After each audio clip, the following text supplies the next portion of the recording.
হ্যাংলার রেসিপিতে আপনাদের সবাইকে স্বাগত। শীতকাল যখন বাড়িতে নিশ্চয়ই পালং শাক আছে, আর না থাকলে বাজার থেকে এক আঁটি কিনে আনুন। তারপর এই রেসিপিটা অবশ্যই ট্রাই করবেন। এমন রেসিপি আজকে দেখাবো, এই হলো একদম মাল্টি ট্যালেন্টেড। ভাত, রুটি, পরোটা, পোলাও সবের সাথে একদম পারফেক্ট ফিট। পালং শাকটা একটু বড় বড় করে কেটে 3 মিনিট মতো সেদ্ধ করে নিলাম, দিয়ে গরম জলটা ফেলে দিলাম। এবার পালং শাকটা ডুবিয়ে দেব বরফ জলে। এই বরফ জলে ডোবালে বেশ রঙটা কিন্তু পাতার ভালো থাকে, সেই জন্য এটা আপনি স্কিপও করতে পারেন, কোনো অসুবিধে নেই। জাস্ট ডুবিয়ে আবার ওটা ছেঁকে নেব, দিয়ে পুরো জলটা ছড়িয়ে নেব। জলটা ঝরে গেলে মিক্সিতে দিয়ে একটা পেস্ট বানিয়ে নেব। এবার নিয়ে নিয়েছি চিংড়ি মাছ। এটা যেহেতু একটু বড়, একটু কাঠিগুলো ঢুকিয়ে আর একটু লম্বা লম্বা দেখতে যাতে সুন্দর লাগে সেই জন্য করে নিয়েছি। এই রেসিপিতে কিন্তু ছোট চিংড়িও একইভাবে চলবে। আমি যদিও এখানে অলিভ অয়েল নিয়েছি, কিন্তু আপনি যদি সাদা তেল খান সাদা তেলেও করতে পারেন। তেলটা গরম হয়ে গেছে, দিয়ে দিলাম চিংড়িগুলো। চিংড়িগুলো এপিট ওপিট করে 1.5 থেকে 2 মিনিট করে ভাজবো। চিংড়ি তো বেশি ভাজতে হয় না, জানেনই, তাহলেই কিন্তু শক্ত হয়ে যাবে। হালকা লাল হয়ে গেছে রঙটা, এবার আমি তুলে নেব। এবার কড়াইয়ে যা তেল আছে তাতেই মনে হচ্ছে হয়ে যাবে, তাই এর মধ্যেই দিয়ে দিলাম কুচি করে রাখা পেঁয়াজটা। পেঁয়াজ কিন্তু আমি একটু ঝিরিঝিরি করে কুচি করে নিয়েছি।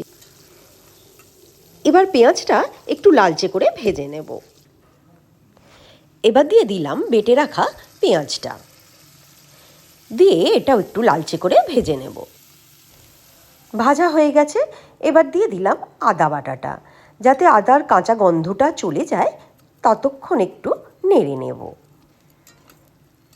তারপর এর মধ্যেই দিয়ে দেব রসুন বাটাটাও। এগুলো সব ভাজা হতে হতে আমি একটা মশলার পেস্টও বানিয়ে দেব এটাতে দেওয়ার জন্য।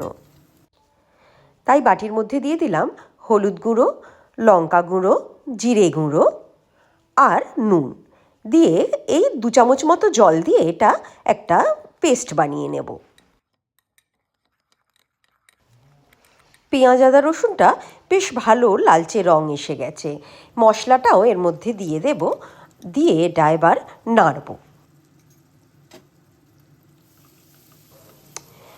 যখন দেখব বেশ মশলাটা কষে ওপরে তেলটা ভেসে উঠেছে, তখন এর মধ্যে দিয়ে দেব টমেটো বাটা। টমেটোটা দিয়েও কষিয়ে নেব যতক্ষণ না কাঁচা গন্ধটা চলে যায়। কাঁচা গন্ধটা চলে গেলেই এর মধ্যে দিয়ে দিলাম 2 কাঁচা লঙ্কা আর বেটে রাখা পালং শাকটা।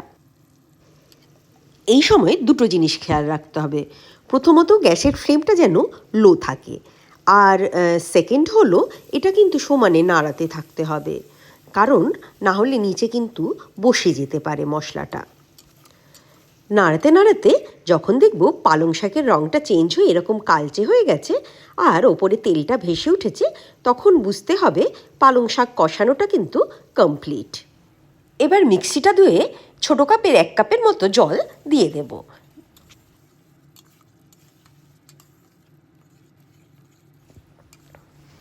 দিয়ে দেব ভেজে রাখা চিংড়িগুলো।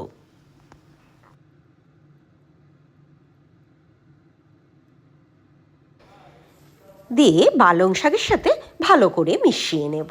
চিংড়িটা যাতে পুরোপুরি সেদ্ধ হয়ে যায় আর চিংড়ির টেস্টটাও তরকারিতে যাতে পুরো চলে আসে, তাই জন্য এটা ঢাকা দিয়ে 7 থেকে 8 মিনিট মতো রান্না করব। তবে গ্যাসের ফ্লেমটা কিন্তু লোই থাকবে। 7-8 মিনিট পর ঢাকনাটা খুলে এর মধ্যে দিয়ে দেব কসুরি মেথি, একটু হাতে ঘষে দেব।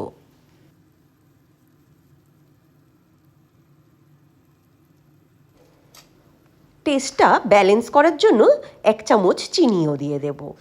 এটা কিন্তু আপনি স্কিপও করতে পারেন, কিন্তু দিলে কিন্তু খুব ভালো টেস্ট হবে।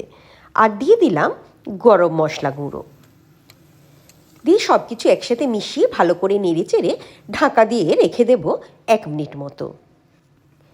মিনিট খানেক পর ঢাকা খুললেই রেডি পালং চিংড়ি। আমি সেদিন এনজয় করেছিলাম গরম ভাতের সাথে। আপনি কিন্তু বানিয়ে অবশ্যই জানাবেন কেমন লাগলো।